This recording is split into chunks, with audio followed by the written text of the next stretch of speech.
Queridos televidentes y oyentes, muy buenos días. Gracias por acompañarnos. Estamos listos para iniciar esta emisión matinal de Noticias 7. Estamos arrancando esta emisión en el día jueves. Compañeros, ha pasado muy rápido la semana, pero eso sí, tenemos importante información para todos ustedes y por eso los invitamos a que nos sigan en el telégrafo.com.es, ecuadortv.es, en el dial de Pública FM, a través de nuestras redes sociales, y ahora en sus pantallas podrán ver el código QR. Los invitamos a escanearlo con su teléfono celular para acceder a toda la información actualizada y verificada que tiene para ustedes el Telégrafo Digital. Vamos a revisar nuestros principales titulares y les contamos que el CPCCS deja sin efecto la designación de Dunia Martínez como presidente de la Judicatura y en su lugar nombran a Mario Godoy. Todos los detalles en pocos momentos. Esto fue información de últimas horas el día de ayer. Así es, María Mercedes. Un buen día para ti, para Sofía también, para los amigos televidentes. Si me permiten enviar un mensaje de cumpleaños, quisiera iniciar así a nuestra compañera Nelly de maquillaje, que ayer estuvo de cumpleaños, y también a David Santillán, nuestro compañero editor. Un abrazo para ambos. Y ahora sí, entrando en materia de lo que vamos a abordar hoy. ¿Se acuerdan ustedes que hay una ley de apoyo humanitario por la pandemia del COVID? Bueno, en esa ley había un artículo que hablaba sobre los contratos emergentes o especiales. El Ministerio de Trabajo actual ha presentado un proyecto de ley para derogarlo. Le vamos a explicar por qué se toma esta decisión y por qué sería beneficioso que no apliquen más los contratos emergentes. Compañeros, qué gusto saludarles, muy buenos días, amigos también. Y también hay buenas noticias porque en Quito, en la unidad educativa Los Arupos, se realizó una graduación de la tercera generación. Lo interesante de esto es que son chicos de varias edades, de varios estratos sociales también, quienes a través de jornadas, a través de la virtualidad, pudieron graduarse y así obtener un título y con ello también nuevas oportunidades. Así que nunca es tarde para estudiar y con ese mensaje nos quedamos para que pueda comenzar su día. Bueno, dentro de estos chicos que se gradúan, hay hasta jugadores de fútbol también, sí, ¿no? Que tienen esa flexibilidad. Personas adultos mayores. Es increíble, es una nota realmente muy bonita que les estaremos contando hoy. Así es, y bueno, también el día de hoy estaremos conversando con Freddy Ceballos, él es analista político, más adelante en pocos momentos, sobre la inversión extranjera en nuestro país. Y tendremos también al asambleísta Ramiro Vela, también en nuestro informativo conversaremos sobre la actuación en general que lleva adelante la Asamblea Nacional. Por eso los invitamos a que nos acompañen y que se queden con nosotros. Y también no vamos a dejar de hablar del triunfo de Colombia en la Copa América finalista. Luego de 23 años, la selección colombiana, ya le preguntaré a mis compañeras si vieron el partido y si alentaron a Colombia o a Uruguay, pero esa información la tendremos más adelante con Santiago Vivanco. Y por supuesto, el enlace público, siempre estamos junto a ustedes, somos su fuerza informativa a través de Pública FM, El Telégrafo y Noticias 7, así que no se lo pueden perder, hay mucha y variada información el día de hoy. 7 de la mañana con 4 minutos, aquí iniciamos. Vamos con la información. El Pleno del Consejo de Participación, con esta nueva mayoría, resolvió retirar a Dunia Martínez como presidenta de la Judicatura y en su lugar nombrar a Mario Godoy para que presida este organismo. Sin embargo, para la vicepresidenta Michelle Calvache, esto podría traer sanciones por la Corte Constitucional. Vamos a verlo. En una atropellada sesión y después de que el caso incluso llegue a la Comisión de Fiscalización de la Asamblea, finalmente con 5 votos a favor se resolvió reconsiderar y bajar a Dunia Martínez, que ya había sido designada como presidenta del Consejo de la Judicatura, y en su lugar se nombró a Mario Godoy, el tercero de la terna enviada por la Corte Nacional de Justicia. Considero que él es el postulante más idóneo para liderar esta institución en el corto pero crucial periodo de 6 meses. El plan de Mario Godoy destaca por su realismo y su claridad. La moción vino de la correísta Yadira Saltos y a ella se sumaron Nicole Bonifaz, Augusto Verduga y Joana Verdesoto. Sin embargo, Juan Esteban Guarderas votó en abstención, pues no se inclinó por ninguno de los candidatos. Por favor, mandemos de vuelta la terna. Seamos valientes, no importa que nos voten. Nos debemos a la ciudadanía, no a los partidos políticos. Quienes votaron en contra fueron el presidente Andrés Fantoni y la vicepresidenta Michelle Calvache. Esta última explica sus razones. Que la justicia ha sido tomada por el partido político que todos conocemos y lastimosamente dije que Dios ampare al Ecuador porque todos sabemos lo que este partido político tenga la justicia en sus manos, lo que puede pasar. Recordemos que durante el concurso, Mario Godoy, jurista de profesión, fue impugnado por haber defendido a procesados por narcotráfico y por ser abogado del expresidente del CPCCS, Allen Berbera, quien a su vez fue abogado de Rafael Correa. Hay presiones de los diferentes partidos políticos, doblegaron a ciertos consejeros y es importante esto recalcar, puesto que no se puede hacer un trabajo independiente con este tipo de presiones. ¿Habla por el consejero Guardado? Sí, que la consejera Verde Soto también. Sin embargo, para Calvache esto podría traer sanciones, pues considera que la Corte Constitucional debería hacer un seguimiento de su sentencia que ordenaba se elija al titular de la Judicatura, decisión que ya había recaído sobre Dunia Martínez. Hay 5 consejeros que acaban de irse en contra de la sentencia 1219, por lo cual deberían ser destituidos. Ahora queda que la resolución del CPCCS sea notificada a la Asamblea para que se convoque a la posesión de Mario Godoy en el Pleno del Legislativo, que reemplazará a Álvaro Román, quien titularizaba la Judicatura de manera temporal. Edison Saavedra, Noticias 7. Y para terminar de entender lo que sucedió, recordemos que la Judicatura es una institución que está a cargo de designar jueces, también de sancionarlos y de distribuirlos en diferentes jurisdicciones, y ha sido criticada en ocasiones anteriores por casos de corrupción. Por eso era un cargo, el del presidente, muy importante y que políticamente se lo peleaban bastante. Se había nombrado entonces a Dunia Martínez, no se la había posesionado y por eso el Consejo de Participación logra hacer este cambio. ¿Qué es lo que va a suceder? Que si la Asamblea posesiona a Godoy, pues esto entonces dejaría sin efecto cualquier intento para que Martínez recupere un cargo que finalmente nunca llegó a ostentar. Esto ha generado varios comentarios y lo vamos a abordar más adelante, porque no nos olvidemos que de la propia Asamblea, de la Comisión de Fiscalización, se hizo un exhorto para que se vuelva a votar, y es lo que ha sucedido entonces la noche de ayer. Tuvimos una jornada muy larga, estuvimos muy pendientes de lo que sucedía. Finalmente entonces Mario Godoy será el nuevo presidente de la Judicatura, un cargo que ya ocupó Wilman Terán, quien hoy en día está procesado por delitos de corrupción. Y en otras noticias, el presidente de la República, Daniel Noboa, vetó totalmente el proyecto de ley reformatoria a varias leyes para la estabilidad de la seguridad social en el Ecuador. Y ese proyecto de ley fue aprobado el pasado 6 de junio, cuyo objetivo fue asegurar la estabilidad y la eficiencia de la administración del sistema de seguridad social a través de una gestión transparente de los fondos de todos los afiliados. El Ejecutivo argumentó que el proyecto de ley propuesto es contrario a las disposiciones establecidas en el ordenamiento jurídico ecuatoriano y por consiguiente no es conveniente, dice el jefe de Estado, para los intereses del país, y que la norma vigente dispone que los beneficios y rendimientos financieros producto de las inversiones de los recursos previsionales, así como las utilidades que genere la operación del banco, deberán, escúchese bien, entregarse al Instituto Ecuatoriano de Seguridad Social para incrementar los fondos previsionales. Sin embargo, el presidente del Consejo Directivo del IES, Eduardo Peña, garantizó que existen todos los recursos para cubrir el pago de pensiones a los jubilados y las demás prestaciones que brinda la seguridad social. En pocas palabras, que no se preocupe la población. Porque nosotros pagamos alrededor a $500 millones mensuales, los 19 de cada mes, a nuestros jubilados. No nos atrasamos nunca. Si cae domingo, la pagamos sábado. Eso es uno de los beneficios que ustedes van a, si deciden afiliarse hoy, lo van a recibir luego de 360 aportaciones, que son más o menos 30 años. La posibilidad de un diálogo entre el Ejecutivo y el Legislativo dependerá en gran medida de la decisión que tome el Consejo de la Administración Legislativa sobre una posible sanción a la coordinadora del bloque de ADN, Valentina Centeno. El oficialismo insiste en cuestionar a una mayoría legislativa que no prioriza una agenda de interés para los ciudadanos. Nuevamente la Asamblea, según la encuestadora Cedatos, tiene cifras bajas de aceptación por parte de la ciudadanía. En su último sondeo a escala nacional, el 76.2% de los consultados desaprueba la gestión del Parlamento, mientras que el 84.8% no cree en la palabra de los legisladores. Pero son los propios integrantes de la primera función del Estado quienes dan razón de estas cifras por el nivel de debate y discusión en el plenario del Legislativo. ¿Para qué sirve un exhorto en este país? Para nada. Nos pasamos discutiendo y cada asambleísta habla de entre 10 a 15 minutos.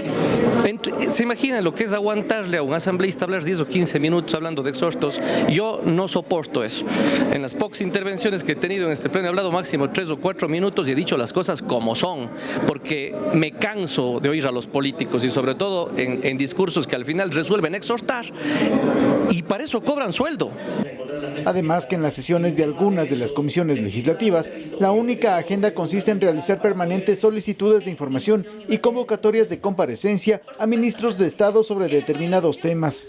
¿Los exhortos y resoluciones han servido para solucionar los acuciantes problemas del país? No, no han servido para ello, porque solamente se quedan en eso, en simples exhortos y a la postre no solucionan efectivos problemas.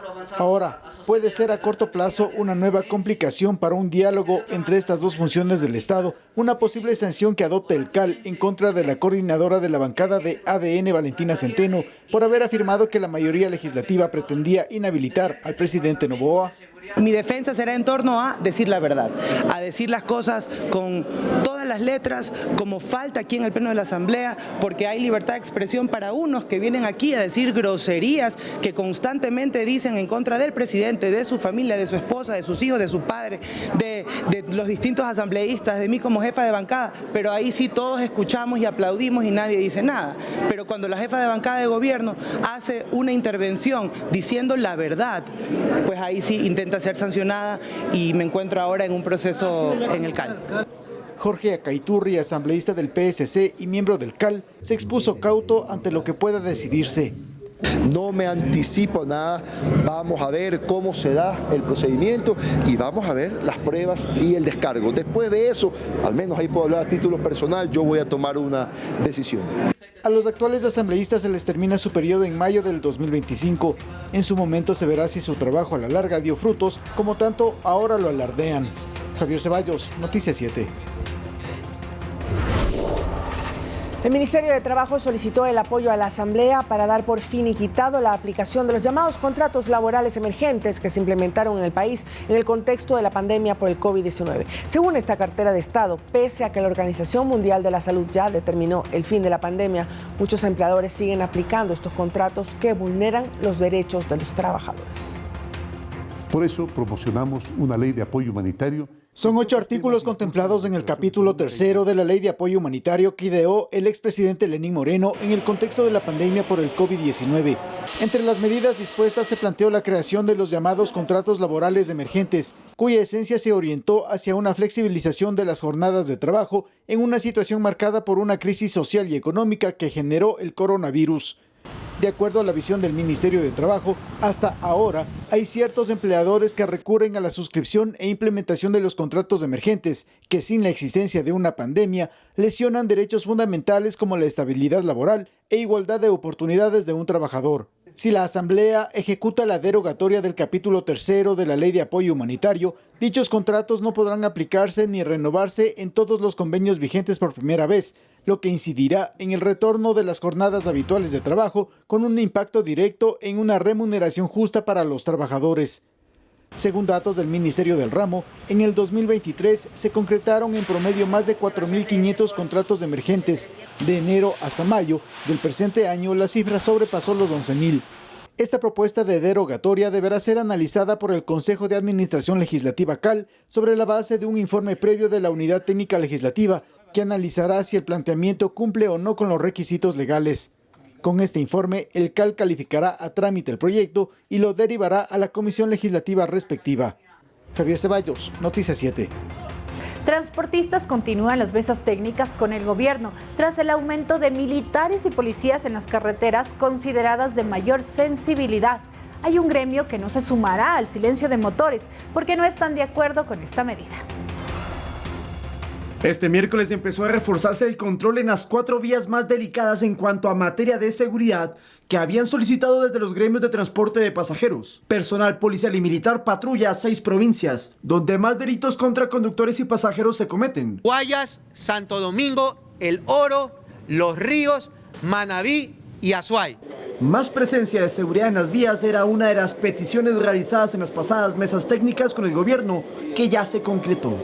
Entonces tenemos hechos medibles, hechos con trazabilidad, hechos que aterricen en la ciudadanía directamente. Resultados concretos, no son diferentes diálogos, ya simplemente lo que queremos es que se aterricen lo que se ha venido dialogando meses atrás. Pero dentro del análisis del tema, sectores del transporte nacional consideran que se debe hacer un manejo integral a la seguridad en las vías que involucre a más instituciones. La política, el sistema judicial también actúen, porque no puede ser que se capturen delincuentes y al otro día estén nuevamente en las calles delinquiendo. Y si bien hasta el momento se mantiene el silencio de motores del 16 y 17 de julio por parte de ciertas federaciones de transporte. No salir a trabajar es precautelar la vida del transportista y la vida de los usuarios. Desde cámaras de carga pesada aclararon que no se sumarán a esta paralización de sus actividades. Somos un sector productivo, tenemos que ser responsables con el país. Nosotros no podemos pensar siquiera en detener operaciones porque tampoco se va a arreglar el problema de la inseguridad con este tipo de medidas. Las mesas técnicas continúan. Este miércoles se llevó a cabo la cuarta, en la que se planteó mejorar las líneas de crédito de los transportistas con la Corporación Financiera Nacional y con Banecuador. Ello hasta tener la posibilidad de crear algo específico para ese sector. Lautaro Andrade Castro, Noticias 7. Vamos a seguir a esta hora 8:02. En Quito les contamos que se llevó a cabo la ceremonia de graduación de la tercera generación de la Unidad Educativa Arupos. Esta institución cuenta con la modalidad a distancia, dando una oportunidad a los jóvenes que por diferentes circunstancias no pueden continuar con sus estudios presenciales. Vamos a ver. ¿Qué le diría si su hijo de 10 años le dice que quiere dedicarse de lleno al fútbol profesional? Los papás de Mateo Rodríguez no dudaron en apoyarlo. No, nunca me han hecho problemas sobre eso, me han dicho que tengo que seguir lo que a mí me gusta, me han dado todos los recursos, entonces estoy muy agradecido con ellos porque son mi base fundamental para la vida. Para Mateo, combinar su pasión y la responsabilidad de los estudios ha sido difícil. Los horarios de entrenamiento son de 8 a 10 de la mañana, a veces como estoy en primera, también es de 10 a 12. Hasta que encontró una alternativa en la Unidad Educativa Arupos. Es bonito, ya que cumplo con mi sueño que es ser futbolista y a la vez cumplo con mi responsabilidad que es graduarme y tener una carrera. Wendy, Kelly y Mariana son mamás y junto a sus pequeños celebraron este logro académico y nos cuentan cómo se ven a futuro. Estudiar, seguir una carrera, pilota de avión. ¿Verdad? En agosto ya entro a estudiar enfermería. La verdad siempre me ha gustado eso. Quisiera seguir veterinaria. ¿Te gustan los animalitos? Sí. Pero no son los únicos. Este miércoles 113 jóvenes se convirtieron en bachilleres de la República del Ecuador. 3 generaciones de estudiantes que encontraron una oportunidad en la educación virtual. Con este título que se les abran muchas nuevas oportunidades. La mayoría de sus estudiantes necesitan una modalidad de estudios flexible. Jóvenes, niños con temas de enfermedades catastróficas, con necesidades educativas específicas, con temas de movilidad humana. Tenemos a deportistas de alto rendimiento. El Ministerio de Educación tiene 2 unidades educativas a distancia, Arupos para el régimen Sierra y Guayacanes para la costa. Manuela Bedón, Noticias 7. Y ahora les contamos que en Carchi los representantes del IES presentaron los beneficios de la afiliación joven sub-24, programa al que pueden acceder los ciudadanos entre 15 a 24 años. Entre lo más destacado está la posibilidad de tener un crédito hipotecario a 25 años plazo y con una tasa de interés anual del 6%.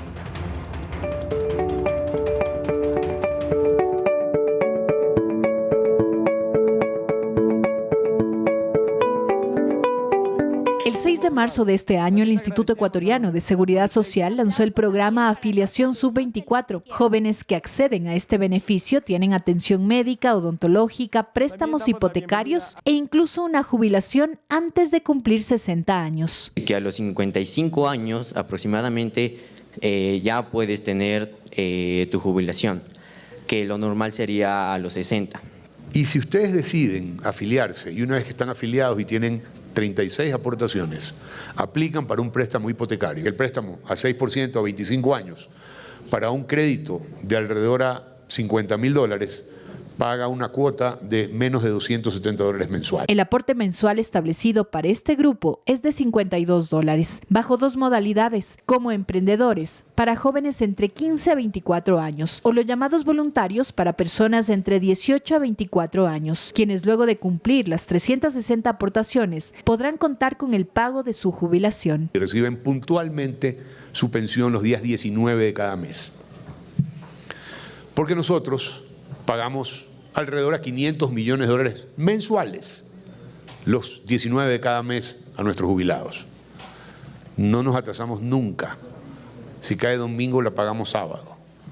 Los interesados en acceder a la afiliación deben ingresar en la página web del Instituto Ecuatoriano de Seguridad Social con su cédula de identidad. Afiliarse a la Seguridad Social es un acto de responsabilidad y de previsión. Es asegurarnos que ante cualquier eventualidad tendremos el respaldo necesario para salir adelante. La posibilidad de afiliación para jóvenes fue presentada en Carchi. Es la quinta provincia que conoce de cerca este programa, cuya meta es llegar a 60.000 jóvenes incorporados hasta finalizar el año. Al momento son 6.000 nuevos ciudadanos afiliados bajo esta modalidad. Sofía Vintimilla, Noticias 7.